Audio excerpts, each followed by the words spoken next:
నమస్తే, చెప్పండి అమ్మా. ఇప్పుడు జూబ్లీహిల్స్ బై ఎలక్షన్స్ వస్తున్నాయి కదా, సో ఏ పార్టీ గెలిస్తే బాగుంటుంది అంటారు? కాంగ్రెస్. కాంగ్రెస్ పార్టీ ఎందుకు అంకుల్? కాంగ్రెస్ పార్టీ కాంగ్రెస్ ఎన్నో పనులు చేసింది కదా ఈ సంవత్సరం. రేవంత్ రెడ్డి గారు ఎన్నో చేశారు. హైదరాబాద్ ఎక్కడన్నా కబ్జా చేసిన చెరువులు కానీ, రేషన్ కార్డులు ఇవ్వడం కానీ, ఎన్నో పనులు, చాలా పనులు మంచిగా చేశారు. ఇంకోటి ఏంటంటే ఇక్కడ మా నవీన్ అన్న యాదవ్, ఆయన కూడా చాలా మంచోడు. ఆయన వస్తే కూడా ఆయన మాకు ఎంతో మంచి ఎన్నో చేస్తారు కాబట్టి అందుకే మేము కాంగ్రెస్ పార్టీ గుర్తుకే ఓటే చేస్తాం.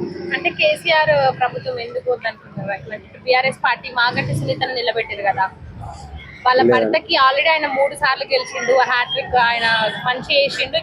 ఈమె కూడా మంచి చేస్తుందనే ఉద్దేశంతో ఆమె నిలబెట్టారు కదా, ఆమె ఎందుకు గెలిచే అవకాశం లేదంట?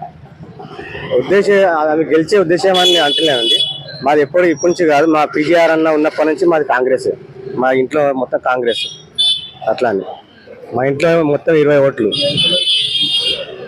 మాది ఇప్పటి నుంచి కాదు, గత పీజీఆర్ అన్న ఉన్నప్పటి నుంచి మాది పీజీఆర్ కాంగ్రెస్ పార్టీ. మాది కాంగ్రెస్ గుర్తుకు మేము ఓటు.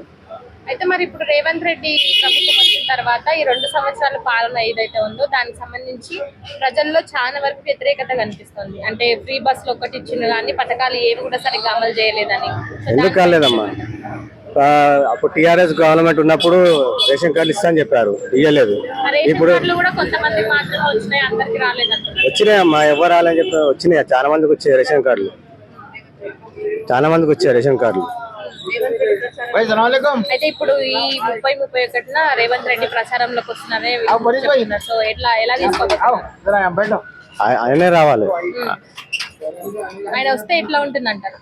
ఆయన వస్తే చాలా మంచి ఉంటుందమ్మా, ప్రజలకు బాగుంటుంది, అందుబాటులో ఉంటాడు. ఇక్కడ మా అన్న కూడా అందుబాటులో ఉంటాడు మాకు. అందుకనే వస్తున్నారమ్మా. నిన్నటిదాకా కూడా మేము ర్యాలీ ఉండే, ఇక్కడ ర్యాలీ కూడా తిరిగాము. మళ్ళీ ఇక్కడ రేపు మళ్ళీ ర్యాలీ ఉంది, మళ్ళీ పార్టీ ఆఫీస్లో మీటింగ్ ఉంది, అక్కడ కూడా వెళ్తున్నాం.